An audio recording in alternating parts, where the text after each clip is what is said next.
Nos acompaña el decano de Economía de la Universidad Nacional para analizar las cifras del año pasado de inflación. Cristian, recordemos. Julio, recordemos que la inflación entonces cerró en 13,12%, cifra superior a la registrada en 2021 cuando fue 5,62%.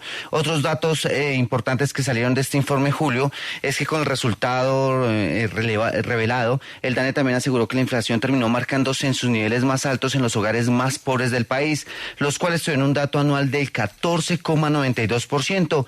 Donde menos se sintió fue en los hogares de ingresos altos, que tuvieron un dato anual de 11,52%. Y desde luego uno de los mayores motivos o razones fueron las lluvias que pasaron cuenta de cobro a distintos cultivos en el país y también a los ganaderos. Así de esta manera, pues, invitamos al señor Jorge Rodríguez, decano de la Facultad de Economía, decano de Economía de la Universidad Nacional, a que nos dé su explicación de por qué la inflación se disparó tanto en diciembre y en la final del año pasado. Señor decano, gracias por atendernos. Muy buenos días, feliz año. Sí, buenos días. Feliz año también. Bueno, ex decano, ¿no? Hasta hace unos meses decano. Bueno, pero eso usted queda de decano por toda la vida, no se preocupe. Mire, profe, esto no pasaba desde el gobierno Pastrana. ¿Qué tan grave es la vaina, pero sobre todo qué tan complicada la recuperación?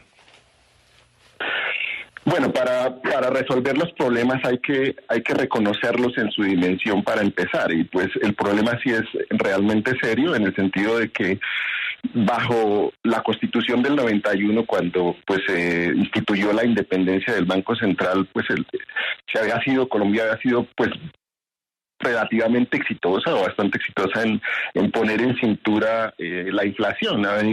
Recordemos que por allá en los 70, pues la inflación rondaba 25-30%, era un país que se conocía como de inflación moderada, cuando bajo la nueva Constitución las cifras de inflación rondaban por allá el 30%, y se produjo una disminución de largo plazo muy sostenida hasta que se llegó por allá a niveles de 4, incluso menos, y eso permitió que incluso el Banco de la República fijara una meta de mediano y largo plazo de entre 2 y 4% de inflación anual. O sea que los logros han sido significativos y no podemos perder de vista eso de lo que ha sucedido en el largo plazo.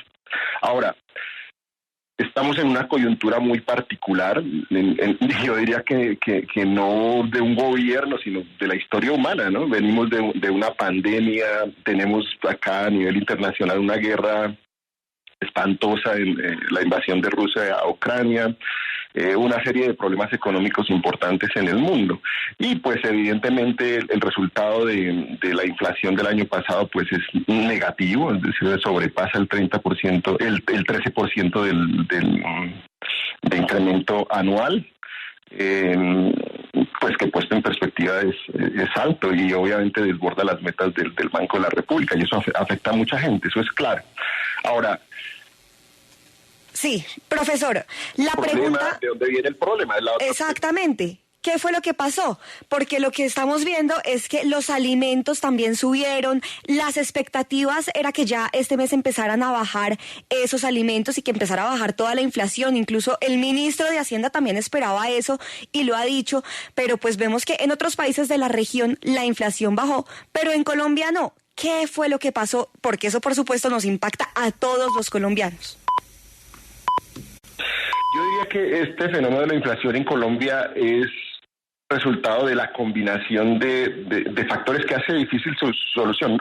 ¿Factores de qué? Una inflación que algunos economistas llaman inflación de costos, es decir, la otra tipo de inflación es inflación de demanda agregada, del hecho de que la gente consume mucho, las inversiones, pero en este caso me parece que hay un componente muy alto de la inflación en Colombia asociada a los costos, y en particular a los costos de los alimentos.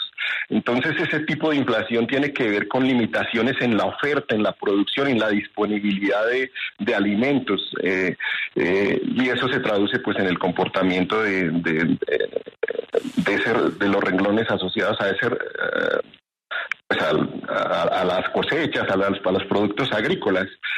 Y ese tipo de inflación de costos, de oferta, no responde bien a las medidas que usualmente utiliza el Banco de la República, que son sobre todo medidas que afectan la demanda agregada, el consumo de los hogares. Básicamente lo que hace el Banco de la República con la política que tiene en la actualidad es manejar la tasa de interés para efectos de moderar la demanda agregada. Pero si la inflación viene de la agricultura, de los costos de los alimentos, ahí la incidencia del Banco de la República es muy limitada. Habría que mejorar la disponibilidad de alimentos, pero eso no es una tarea fácil, ¿no? Es muy diferente a manejar una inflación asociada a que la gente tiene un poder de compra muy alto y está gastando demasiado.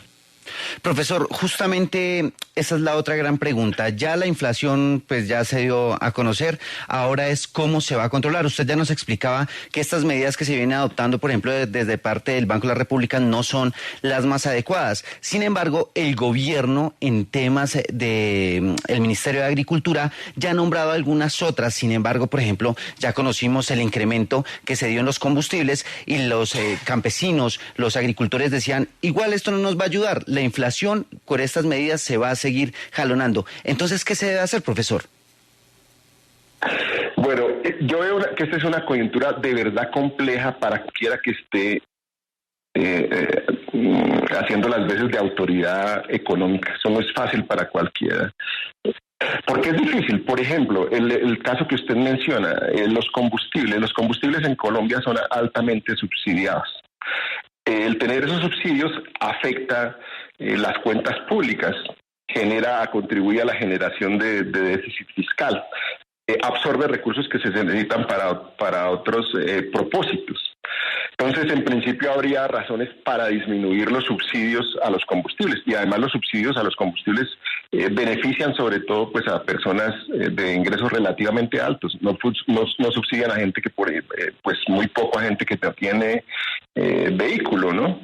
Sin embargo, si usted elimina el subsidio, pues puede alimentar el crecimiento de la inflación. Entonces va a tocar, es como una combinación. Yo lo que veo es la necesidad de una combinación de medidas. Esto no va a ser una cosa fácil de una sola medida, que esa es la medida mágica que va a solucionar todo, que el alza de la tasa de interés. No, hay una combinación de medidas. Entonces sí hay que eliminar algo el subsidio de la gasolina, pero pues hacerlo de manera gradual, moderada, mientras se regularizan, por ejemplo, la oferta de alimentos agrícolas. Esta medida que tomó el gobierno, impulsada por el Ministerio de Hacienda, de desindexar, de desligar los precios regulados oficiales del comportamiento de la inflación, también va en la dirección correcta. El Banco de la República tendrá que mirar qué tanto del comportamiento de la inflación es atribuible a la demanda agregada, y tal vez mantener las tasas de interés por ahí, o los ajustes ser muy moderados. Es una combinación de cosas, no va a ser ni fácil ni una sola medida. Sí, es Jorge Rodríguez, exdecano de Economía de la Universidad Nacional. Gracias por darnos sus impresiones frente a esta noticia desafortunada del dato de inflación del 2022. Que tenga un feliz día y un feliz año. Bueno, muchas gracias. Buen día. Acompáñenos en el canal de YouTube @Julio Sánchez Cristo Oficial.